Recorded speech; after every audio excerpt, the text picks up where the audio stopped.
Hi there, welcome back. And well done for completing your first graded assessment. You're doing a great job making it this far. Chances are, some topics we've covered may have been a little tricky at times, especially if you're completely new to programming. Don't worry if something wasn't obvious right away. We went through a lot of new concepts and it might take several passes until you feel comfortable with them.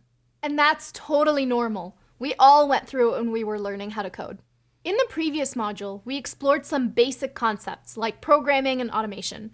We called out that each programming language has a specific syntax, which we need to learn so we can tell the computer what to do. We then got a sneak preview of some of the things we could do with Python. Up next, we'll dive deeper into some basic building blocks of Python syntax. Things like variables, expressions, functions, and conditional blocks. At first glance, these pieces may seem pretty simple, but when we start to combine them, they become a lot more powerful.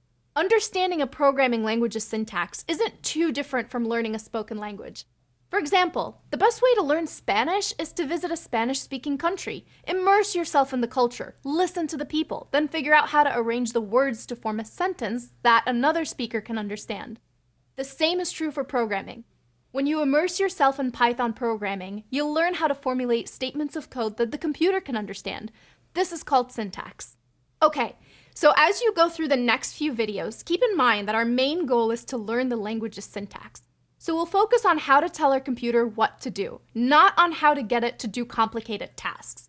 Like before, we'll run through some simple exercises to help you see the concepts in action. And as you pick up the new skills and get to grips with different tools, we'll start to write more advanced scripts that tackle more challenging problems. Again, if at any point you feel confused or that something just isn't clear, remember, you can watch the videos and take the practice quizzes as many times as you need. The key to getting good at programming is practice. Practice and practice. You have to keep working your programming muscles in order to get strong, just like building muscles in the gym. Train hard, train regularly, and you'll be tackling more weighty coding problems in no time. All right, ready to jump back in? In the next video, we're going to learn all about data types. Let's get started.